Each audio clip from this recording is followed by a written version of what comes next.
everybody. Welcome to Rachel's Reviews. This is a really fun special episode of the podcast where we are going to go back to better days where we had Disney films being released in theaters, and we're going to talk about 2017. Stanford and I have already done our rankings for Disney films 2019 and 2018, so we thought it would be fun to do 2017. And so I'm film critic Rachel Wagner, and Stanford's here. Hey, how you doing today? I'm doing pretty good. It's been a crazy day, but yeah, we got that announcement about Disneyland, and that was pretty devastating. But trying to make it through. It's so sad, isn't it? I was really anticipating. I mean, I guess maybe I was just setting myself up. So just trying to protect myself, knowing how sad it's going to be, but knowing that Disneyland is not going to open until 2021. You know, at least if that. If it's it's going to be. Anyway, it's a mess. It's a mess. But sad deal. It's very sad. So hopefully we can brighten your day if you're listening, and we can talk about silly rankings because it's just too depressing to think about. Exactly. And I was saying off air that I think that you and I are going to have pretty different rankings. I'm really looking forward to it. We usually are pretty close. Pretty close. Yeah. So there's 10 movies that came out from Disney, whether it's Marvel, Star Wars, Disney Nature, Pixar, all of that. 10 films. And we also threw in one DCOM, Disney Channel original movie. Original. Yes. I figured we had to do this podcast because I made Stanford watch the Descendants movies. I made it through 2 of them. I don't know how I got it in me to watch number 3. Well, yes. So you'll have to let us know your rankings if you are listening in the comment section or on Twitter. We'd love to hear. And there's nobody's wrong or right. It's just a silly ranking, so don't get offended. Yes. So let's start at the bottom. And I'll go first because I'm pretty sure which one's yours. And for me, I would rather watch almost anything than watch Beauty and the Beast 2017. I just don't like it. And the more I've sat in it, the less I've liked it. I didn't like it when I first saw it, and it's one of the only movies that I did a 53-minute video with my nitpicks about Beauty and the Beast 2017. And I literally had a notepad just full of things that irritated me and that I disliked. And the fact that they had that terrible singing just is unexcusable. Like, what on earth? I mean, especially if you're going to have the rest of the cast singing well, and then you have that auto-tuned, mechanical sounding singing. It was horrible. It was a horrible decision. And almost every single decision they made, I disliked in this movie. And I don't have anything against Emma Watson. I don't have anything against Dan Stevens. I just don't like this movie. And I know a lot of people, it has its fans, but it's not for me. I don't care for it. And I would rather watch Descendants 2. At least that's trying to do something different. At least it has a little bit of creativity. It has the water dance at the end, which I think is pretty good choreography and is a lot of fun. I would rather watch it than watch Beauty and the Beast 2017. So there you go. That's my number 10. All right. Well, Rach, my number 10 is also Beauty and the Beast. No way! I thought for sure. It was going to be Descendants. Yes. Oh, maybe we won't be that different. Well, Descendants is number 9, but Same we'll with get me. there. But Beauty and the Beast 2017, I'm with you, I hate this movie so much. I mean, I've only seen it once. I saw it once in the theater, and I hope I never have to sit through it ever again in my entire life. I mean, part of it, which makes me so mad, is that it, it's this remake of my all-time favorite Disney animated film. Yeah, me too. And so, and I'm with you. I know that it's a Hollywood tradition to hire non-singers to play these lead roles in musicals, but still, it just seemed that there could have been so many different people they could have picked. I know that the Harry Potter people were going to come after me. Emma Watson was a horrible choice for this film. I think she's darling and was great in Harry Potter and in many other things that she's done. And I think she's a great role model, and just a lot of the good stuff about her as a person. But in this movie, the auto-tune. I mean, as you mentioned, and I don't necessarily even blame her. I mean, it's not her fault that they auto-tuned her and made her sound like that. What were they thinking? I know. Unless you're going to have everyone else sounding like that, it just sounds so weird. I would rather have her being pitchy and her normal voice than have her sound like that. Yeah. I mean, it's, or dub her. What on earth? If you can't make it sound better than that, then dub her. Exactly. And that would have I still would have been irritated, but it would have been way, way better. And that was just unforgivable. Yeah. Just everything, soups and nuts. I hated the look of the enchanted characters. Oh. Lumiere.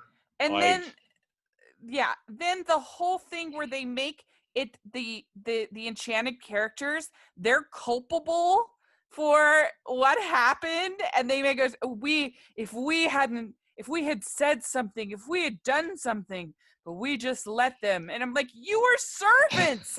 He's the king. What are you supposed to do? And you're somehow to blame for this? The script was furious. When they go all Black Plague, to how Belle's mother passed away. So it's like, ew.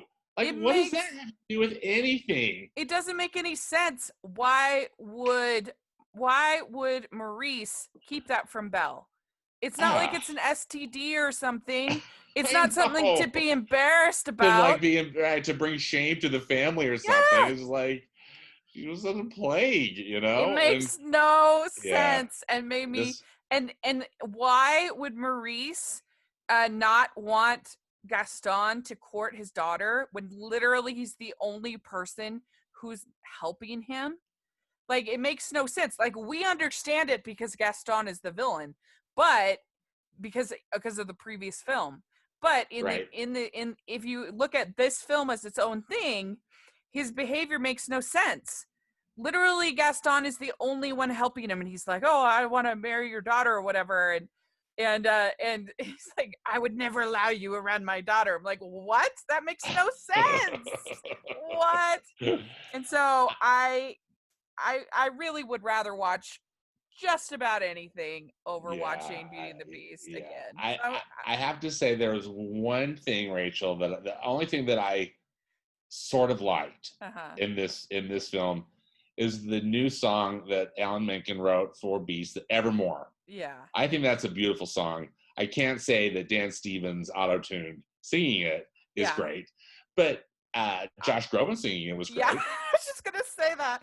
I can agree with you on there. I can. Yeah, that's the only thing that I think that is even remotely redeeming about this film. I also don't mind Maurice's little song that he sings. Oh yeah, that's true. That one's okay.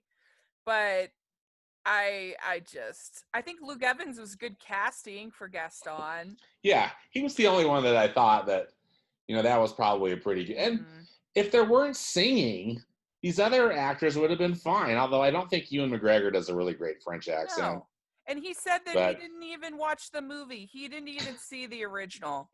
So I have no patience for him. So there we go. I'll put a link down to my 53-minute video with my nitpicking about. I went into great detail about that book. The book was the worst. Like what in the world? They even messed up the library scene. I know. Even got that wrong, which is like, one of the best parts. Yeah, it's just like this is the most important scene. Oh dear. Yeah. So bad. So we have the same 10 and the same 9. So with Descendants 2, I actually enjoyed the first one. I thought it was fun. I thought it was clever. It is on a budget for Disney Channel. But Kristen Chenoweth, I thought, brought a lot to the first one. Yes, and, for sure. Evil Like Me, and I liked all of the adults, actually. And so the second one that they went without the adults, which I'm sure was a big favorite of the target audience, so it makes sense. I'm sure they don't care about the adult characters. Right. So, but to me, that was a loss because I really enjoyed them, and I think really the only thing to me that has going for it is the choreography, particularly that water dance at the end. I think it's really fun. It's really fun. It's very similar to one of the dances in Step Up 3, but that's okay. But it's good. It's good choreography. It's energetic. It's fun. It's harmless for teens. They'll love it. But I do think it's a step down from the first one. So clearly I'm about as far away from the target audience as you can get. So I don't wish to, I mean, it is what it is, right? But it was rough for me. I'll just say, trying to get through both of those was rough. I'm with you, Kristen. In the first one, Kristen Chenoweth raises it up because she's just so good, right? And the only thing I had to really compare it to, Rachel, was I've seen those High School Musical films that Kenny Ortega did for Disney, and frankly, I thought those were better. Just because I just thought they had better scripts, and even though, I mean, it's still all pretty simple and superficial and whatnot, but I don't know. I thought those were more fun. Maybe I could just relate to them a little bit more. But the plus shot in Utah. Yeah, plus that was probably fun too. Because at my alma mater, that's where I went to high school. Yeah. And so that was that was enjoyable too. But I digress. For Descendants, and particularly Descendants 2, I thought that the costumes were clever. I thought the premise is really clever. Yeah. I just felt like maybe it was just a budgetary thing or whatnot, and they were just like making it really fast or something too. But and again, I'm not the target audience, so it was hard. I didn't enjoy it, but still, I'd rather watch it than Beauty and the Beast. Yes. So, yeah. Yep. I agree. I think it's a step down from the first one. I also agree that the High School Musical movies are better. But like I said, I think it's harmless. I didn't go fresh on it on Rotten Tomatoes, but I think it's I can see why it has its appeal and its audience. Oh yeah. Yeah. I mean, I've got friends with either teenage or tweens, aged kids, and they eat it up. They love it. That's like so. Well, the next 3, I honestly really struggled with. Kind of a 3-way tie. Okay, all right. Of mediocrity for me. Neither of these are movies that I like very much. I don't hate them, I guess. They have their pluses, but yeah. So, my number 8 is Pirates of the Caribbean, Dead Men Tell No Tales.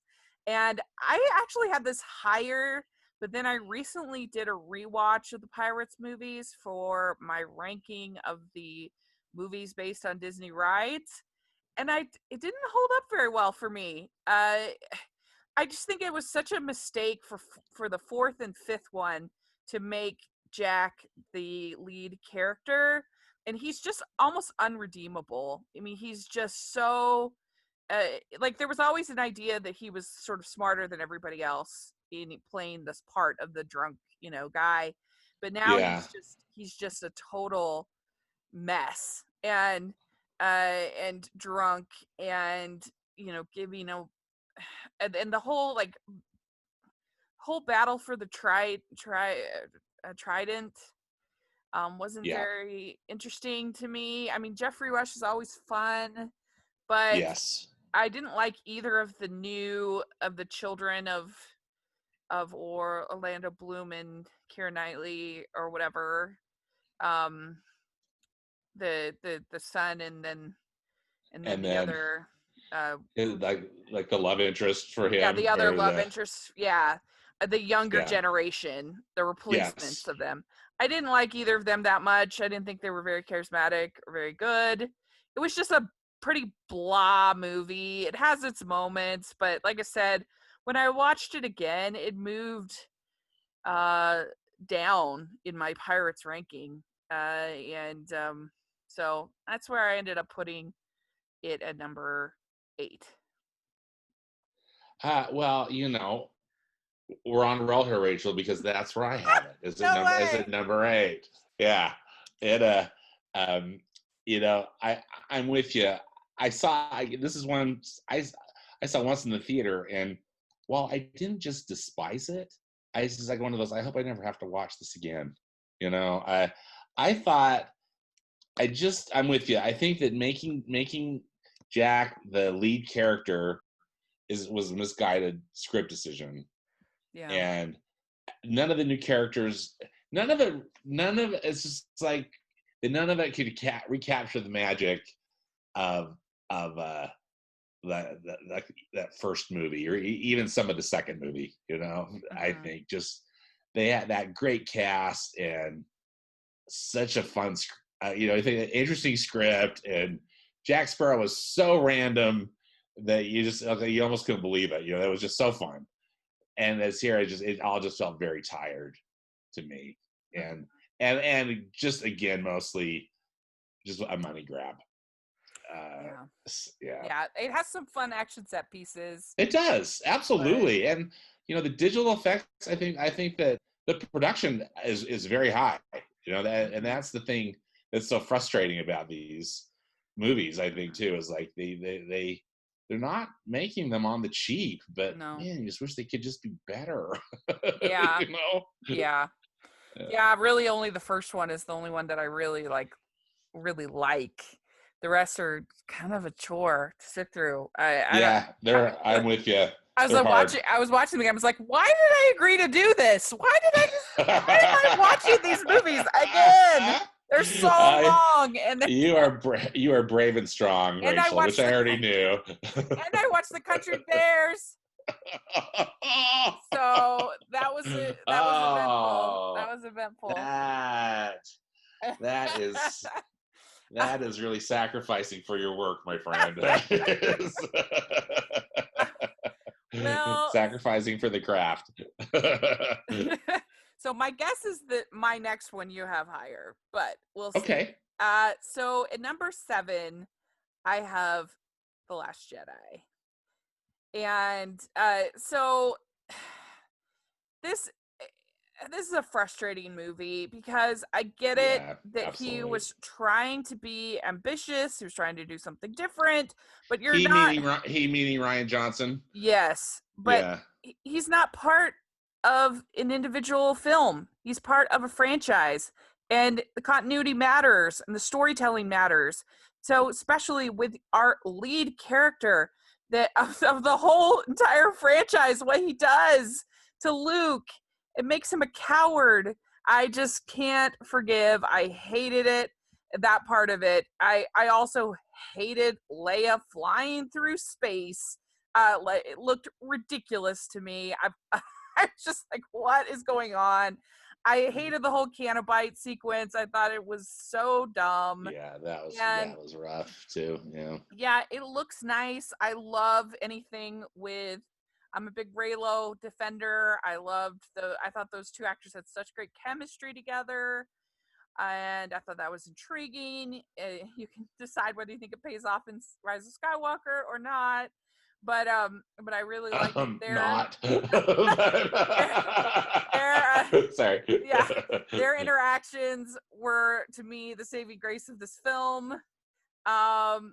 But I don't understand why you have General Hold'em, Admiral, whatever, Hold'em, when Laura Dern. Yeah, I don't understand why we have this character when all of those things that she's doing could have been done by Leia. Why are we investing? I mean, I understand that they could have had no way of knowing what was going to happen with Carrie Fisher. Of course, I understand that.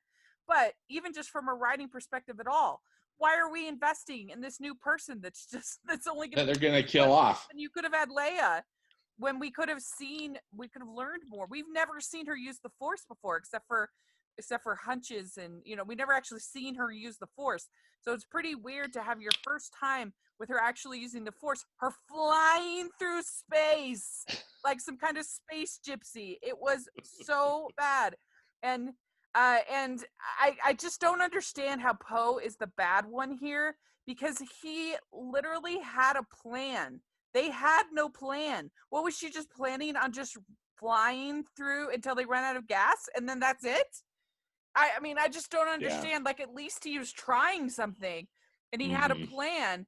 And if she doesn't agree with that plan, that's fine. But have a plan. She had no plan. And so I don't understand that character. I don't understand why Maz sends them to Canto Bright. What is she doing? Why is she sending them to this person? And what is the point of having an Oscar-winning actor playing this thief that's in there for like no time at all? And who's just, a nothing character. I mean, even the more I sat on it, even things like BB-8 irritated me. Like, what are they doing with that? It's the cutest character in the world, and they just don't do anything. Like, it was so disappointing from where they started with Force Awakens. And it looks pretty, but even the ending fight with Luke when he's a hologram, that's so disappointing.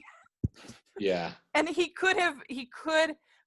sat by and watched all of these years when he could have done something.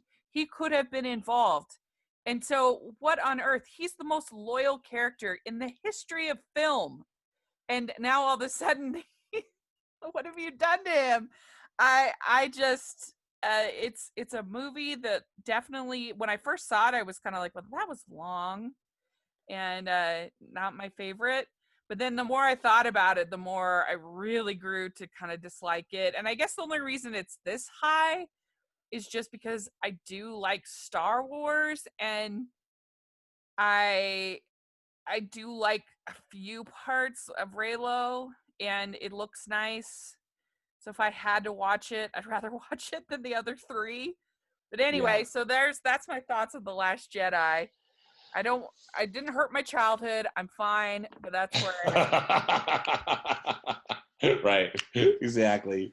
I have it as a little higher, which also we'll get to, but I share so many of your sentiments. It's a really problematic film, and I thought I loved The Force Awakens, and this I liked, but I'm with you. Like, the more I thought about it, there are issues which I can get to, I guess, when I get to my ranking of it. My number 7 is Disney Nature Born in China, and I don't get me wrong. I think these Disney Nature films, they are gorgeous. They are so well crafted. And I kind of felt bad putting it this low because I didn't mean it really is a slam to it so much, but there's a combo, and it's just my own personal taste, Rachel. I think we probably have talked about this before. I am just not a huge nature guy, and while I respect it and I'm in awe of it, I just can't say I always love watching a nature documentary. This film I watched on Disney Plus. I didn't see this one in the theater. Mm-hmm. The Again, I'm absolutely amazed at the cinematography in these. It's just like, how in the world are they filming so up close, and some of the angles that they get? Yeah. And I just don't know how they do it, and it's marvelous. But I have to tell you, if I had to see those horrible monkeys one more second, with those horrible fangs, and then how mean they are to each other, how they like shun the big brother, just because they're going to dote on the baby. And, so there was that. And there was the monkeys, I think, that I just thought, seriously, like, can we please be done with the monkeys? Then I'm going to have nightmares. I haven't seen this in a long time, and I admit it, I did not rewatch it for this ranking, but I just remember watching it, and what happens with the snow leopard, I won't spoil it. That was so shocking to me. I know. Me too. That was my next comment. Believe that. I was like, whoa. And so that moves it up a couple points for me. But yeah, no, I get it. I mean, these nature documentaries are not for everybody, but Disney should know, if they ever are listening to this podcast, they should know that I put penguins ahead of Star Wars in 2019. And I put Disney, I put panda bears and snow leopards above Star Wars in 2017. That's right. They should be ashamed of themselves. Exactly. I tell you, but one thing that I did, I could have watched those pandas, like the whole movie. I just kept saying, "Go back to the pandas" to myself. It was like, please, no more snow leopard tragedy, and no more monkeys. No more of these horrible monkeys. Yeah. So anyway, well, yeah. So that's my number 7. Okay, good. All right. So my number 6 is Guardians of the Galaxy Volume 2. This was another incredibly disappointing film for me. I was so excited for it. I loved the first film, and I really don't like this movie. I know a lot of people like it better than the first one, which, okay, that's fine. But I did not like the ego plot at all. The whole thing where he's like killing, thousands of people, and like the whole reveal, and then the way they mixed humor in there did not work, I don't think, at all. All of a sudden, David Hasselhoff is in the middle of like a dramatic sequence. Like, what? And I didn't like.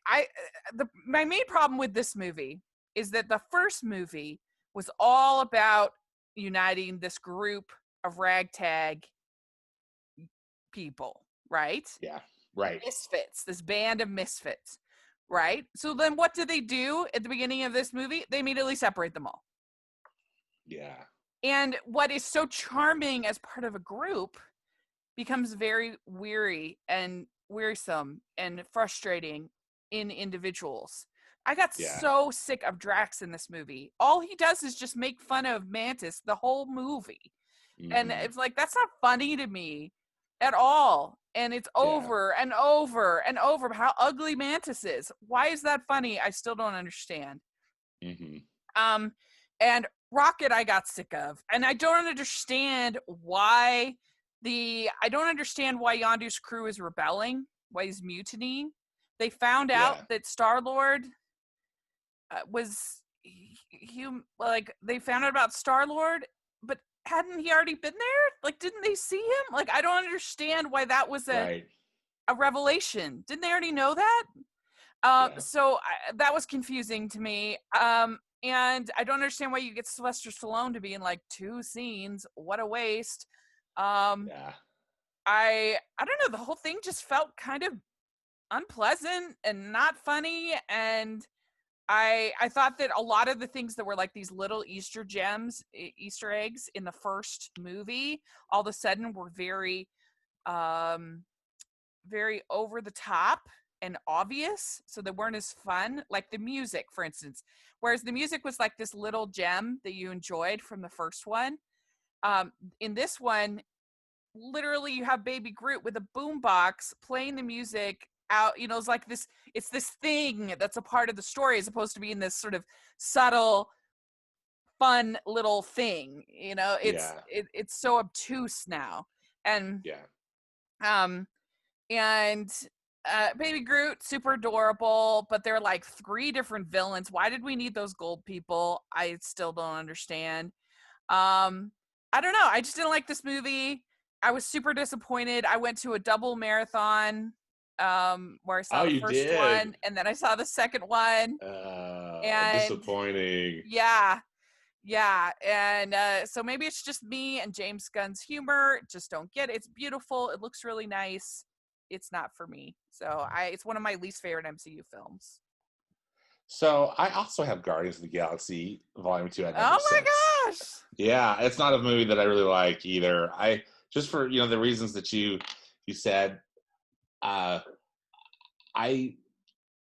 with you. The cast is better together than they were separate, and I know sometimes you have to pull people apart to have their own little kind of separate adventures and whatnot. But I felt like maybe this is a film I might like more if they get to make a Volume 3 into Volume 4 or whatever, if they're able to pull maybe some of the more of those storylines in, because it just seemed like they were cramming a lot of stuff in there and none of it really worked.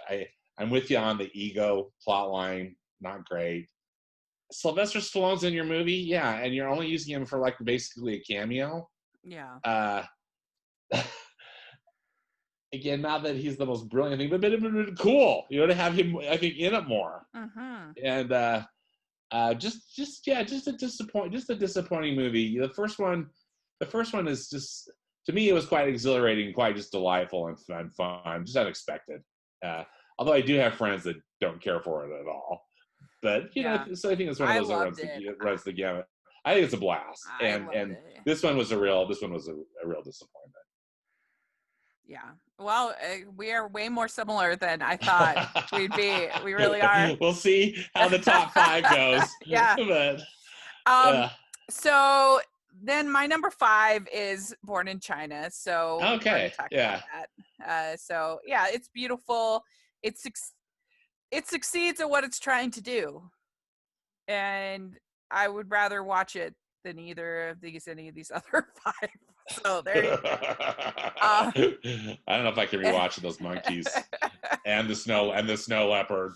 But like I said, you've watched it more recently than I, so that may be a bit higher than it deserves to be. I'll own to that. What do you? I'll go. And I just wondered too. Excuse me, if I would, if I'd seen it on the big screen, I might have enjoyed it a little more, just because again, the absolutely gorgeous nature cinematography. It's just gorgeous. But then maybe those monkey fangs would have scared me even more on the big screen. Yeah.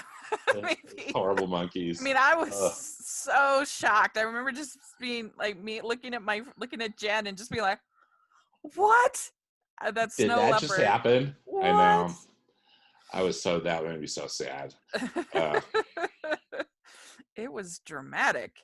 Yeah, that's dramatic for sure. So what do you have at 5? So my 5 is Star Wars: The Last Jedi. Mm-hmm. So I'm a real Star Wars head, but this movie, and then you just look at how that whole sequel trilogy panned out, and it just it has so many problems with it. I think I liked it more initially than I do now, particularly because I just felt, and we've talked about this, but I just don't ever feel like Lucasfilm really had their act together with how they wanted to tell this story. in the sequel trilogy, because what happens in The Last Skywalker negates so much of what was presented in The Last Jedi. Yeah. And that really upsets me. I mean, again, I love Star Wars. I will always be a fan, but this was disappointing. There were some moments I thought of real brilliance in it, but real problems. I hear what you're saying about Luke, and I think that's kind of a universal thing, particularly from Star Wars fans. However, I always thought Luke was really whiny as a character in the original films, and heroic and loyal, yes, but totally whiny. And so for him to become a bit of a hermit after some real devastating personal stuff, I personally didn't have as much trouble with that, just because, I mean, I could see people's criticism of it, absolutely. But because Luke was so, I'm calling him whiny, but also after having such devastating loss, I kind of felt that I thought it was an interesting choice to make him retreat the way he did. Again, maybe not necessarily the best choice, but an interesting one. But I wish that he would have had a better outcome, even though he ultimately is heroic in that film. As you said, it was a hologram. He was projecting himself. It wasn't necessarily himself. So problematic. Space Leia. I didn't hate Space Leia as much as many, because I wondered if Leia, how much Leia could use the Force. And then when it happened, I was like, well, I guess she uses the Force. It's like, surprise. It just looked so bad. It was so cheesy. Yeah. I mean, I know it's a cheesy series. I get that, but it was but still, exactly. I don't know. I mean, for me with Star Wars, one of the appeals, and this might kind of go back to sort of our shared faith, is that I always felt like the Force was basically kind of a priesthood type power, that you could, the kind of thing that divided the Red Sea, and like a power like that, and then you had to sort of be trained on, it had to be your calling in order to use it. And I just feel like they've watered it down to such a degree in the idea of being sort of, I don't know, like being proletariat to the masses or whatever, that anybody can use the Force, that it just becomes, I mean, it's kind of like what Dax says in Incredibles: if everyone is special, then nobody is. Yeah, then nobody is. Yeah, it's not interesting anymore, and so for them to just kind of turn it into these sort of lukewarm superhero stories has just been really disappointing. And I think that they had so much potential. Oh, that's what's so devastating about it, is they had so much potential. They had, with these great characters they brought in. I mean, Rey is amazing, and I love Finn and Poe, and they wrecked it all. They wrecked them all. None of them had a satisfying. Yeah. The only person that I thought had a satisfying character arc through the 3 films was Kylo Ren. But and even him, what, he got thrown into a pit for the final battle. It's like, what? Yeah. What's that about? And so frustrating. I thought one last thing, because again, I don't mean to beat a dead horse. I guess 2 things. I'm with you on Canto Bight. So problematic. And I think I was just so sad when we see when Rey goes into that cave, a la like The Empire Strikes Back too, when Luke is going into the cave, and Rey's like, show me my parents, and you're just trying to get some kind of an answer, and she basically just sees an infinity version of herself. I know people were making fun of that, or like how weird, like the snapping and all that stuff, but I thought in a way it was effective, because it's like, what we're learning about Rey is that Rey, it's like up to her, like she's kind of determining her own destiny rather than her bloodline. Well, what happens in The Rise of Skywalker? Yeah, it makes no sense. Never mind. It makes no sense. And then when you're trying to work in the, like, when you're trying to work, if you're supposedly the prequels are part of canon, it makes especially no sense. And so Anyway, it's a mess. It is a mess. They had gold and they turned it into coal. I mean, what? But anyway, so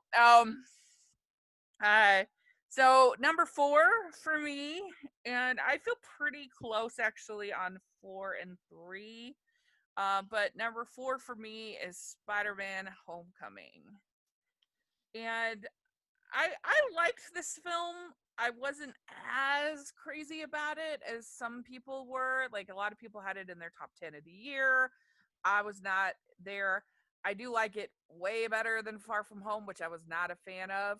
I still don't like the fact that they kind of turned Peter into mini Tony in these movies. I think that was a mistake, that choice.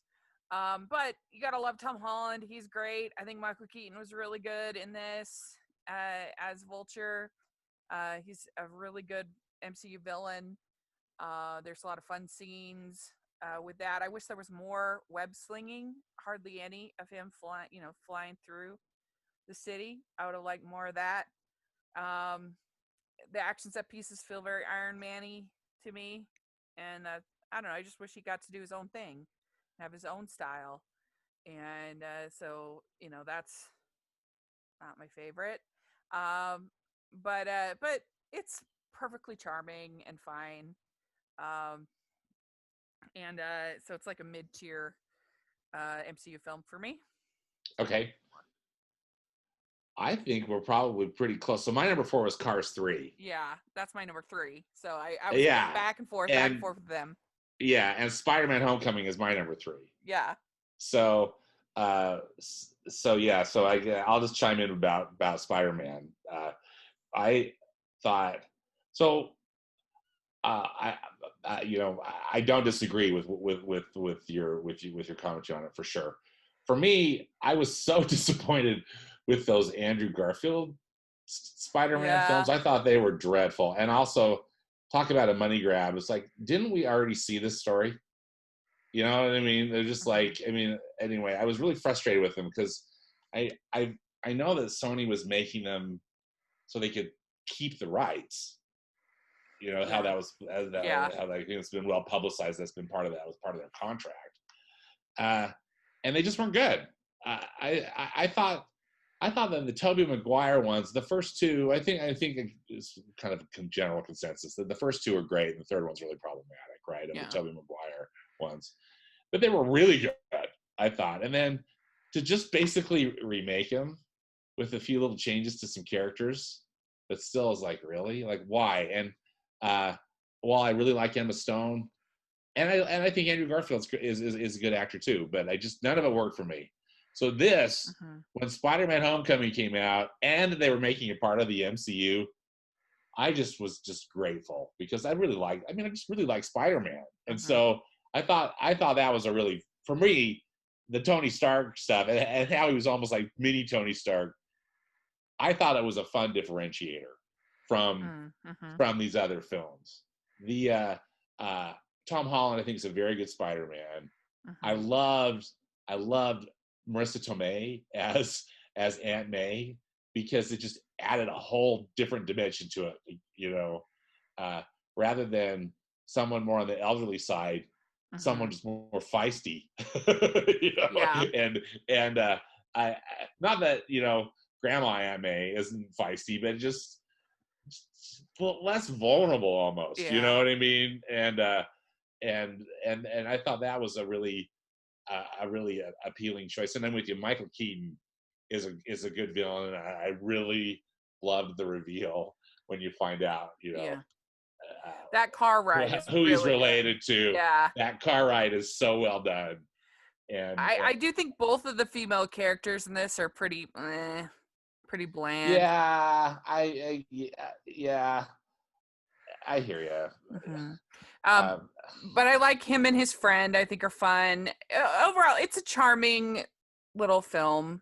And like I said, I like it a lot better than Far From Home personally. I think that the MCU Spider-Man though is the best MCU Spider-Man movie is probably Infinity War.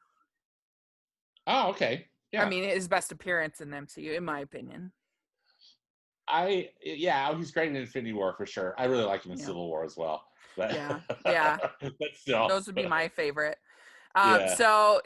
So then as far as Cars 3, since we have those swapped, I mean, this movie looks great. The racing scenes are incredible. It's way better than Cars 2. We all agree.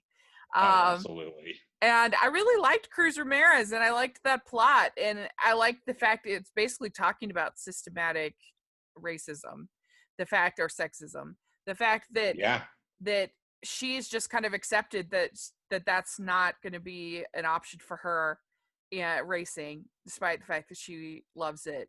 And it takes Lightning pushing her literally into the race in order for her to break down some of those barriers. I thought that was actually a pretty mature, coming from a Cars movie, pretty mature discussion to have. And I enjoyed the what's it called, the Demolition Derby. That was fun. Yeah. I mean, the Cars movies are so bizarre. They're nutty, but like, what is going on? But yeah, I don't know. It's fun. I'd watch it again and enjoy it, I think. Yeah, I how much I love the aesthetic of the Cars movies, and I'm glad that this one had a better plot than, or at least had a plot. Cars 2 was just, Cars 2. But this one was just, I thought it was just a joy to watch. I thought the story was surprising. The way that they decided to approach this relationship between Lightning McQueen and Cruz Ramirez, and turning Lightning McQueen into the mentor, rather than the competitor, I just thought was bold and cool, and frankly mature. It was just like it was an adult something, and kids I think are going to enjoy it, but I think as an adult I appreciated the direction they decided to take the story. Not to mention just the gorgeous animation that they always do at Pixar, and then the Carsified world. I could just look at that all day. I just think it's so clever and so fun because I'm such a car nut. So anyway. Yeah. Okay. So and I'm with you. It was really kind of a fine line between those two, like where to put them.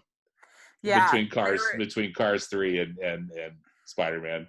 Yeah, they're about the same for me.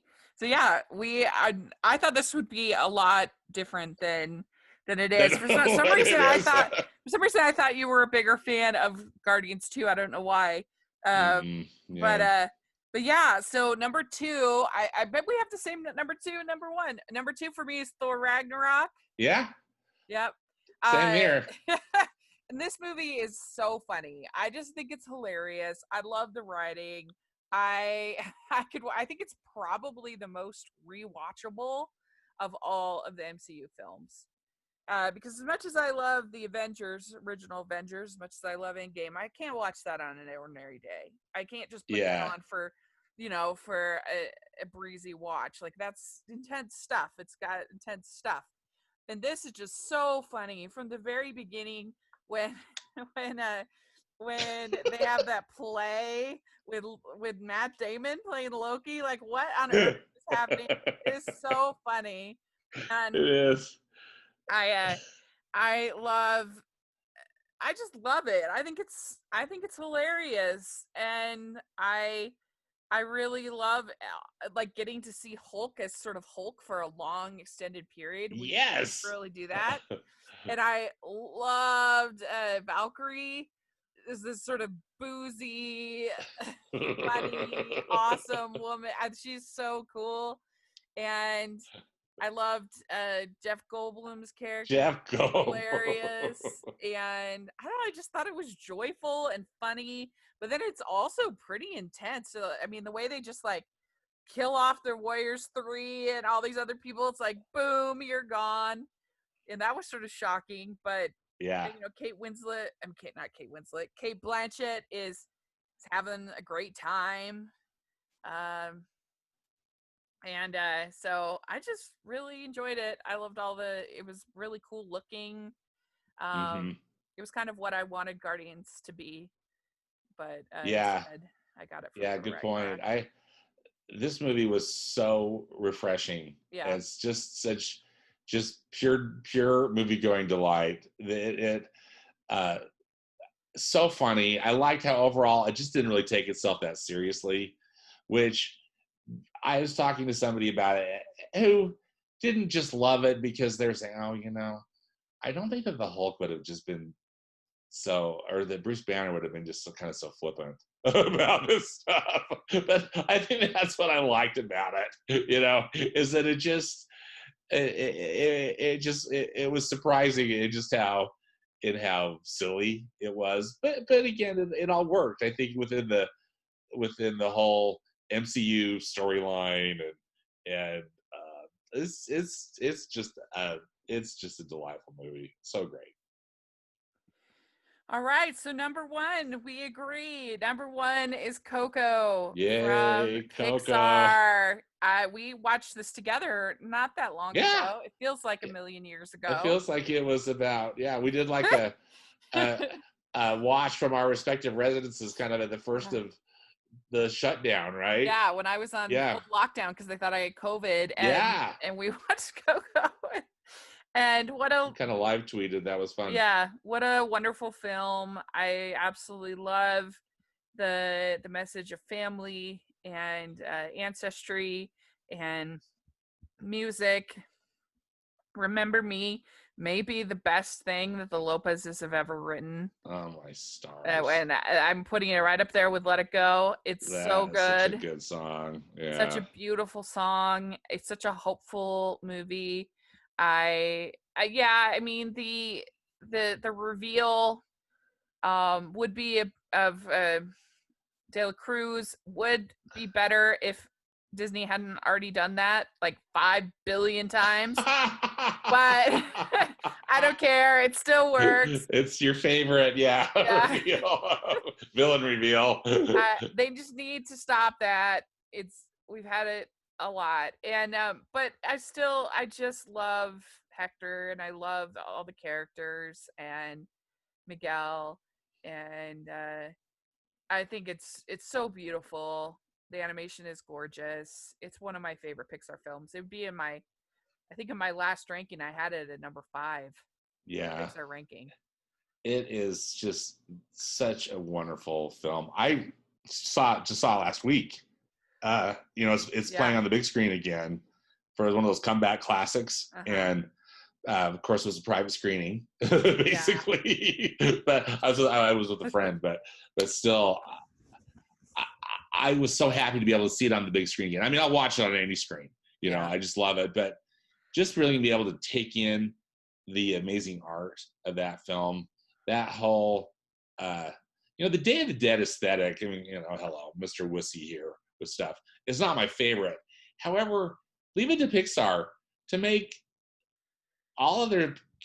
sections where there's all skeletons and they're so appealing. The character designs are so appealing, so masterfully done. Just said the music, the voices that they got to do, to do the character voices, and it's just an absolutely marvelous film. And then of course, just thematically, I think it's so meaningful.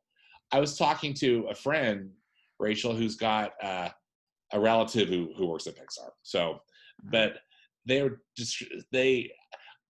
said, make sure you stay through the credits, which I always do. But I had forgotten, at the very end of Coco, they have something to the effect of, they say to our wonderful family members who have gone before us, or something to that extent.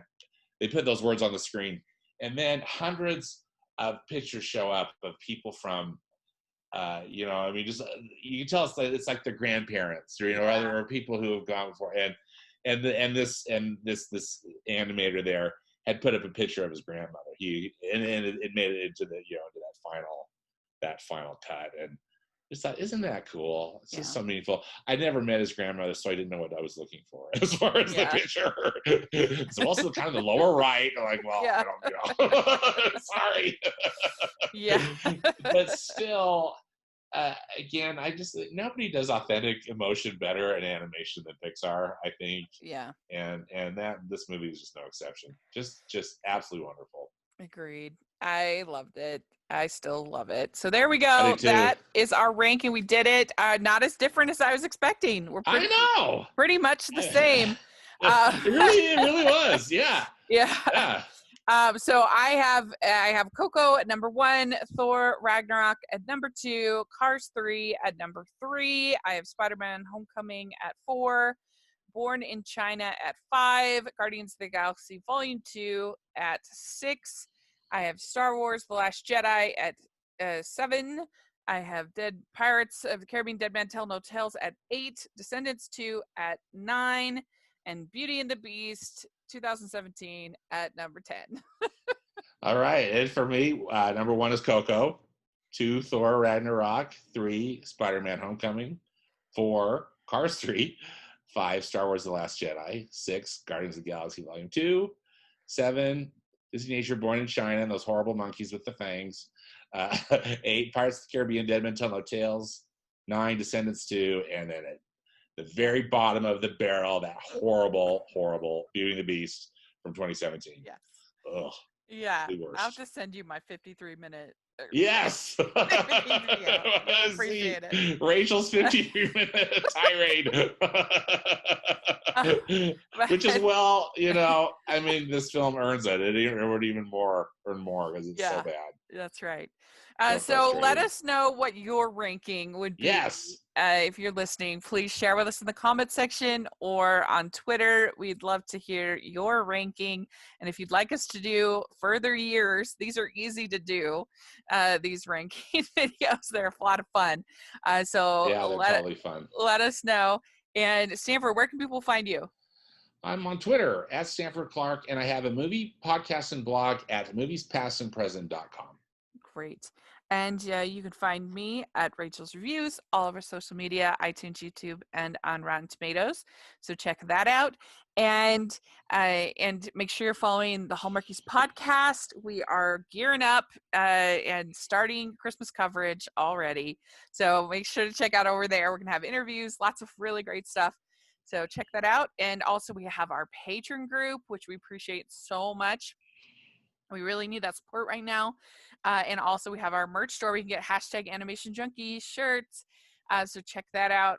We really appreciate that support. And thanks a lot. And we'll talk to you all later. Bye, everyone. Bye. All right.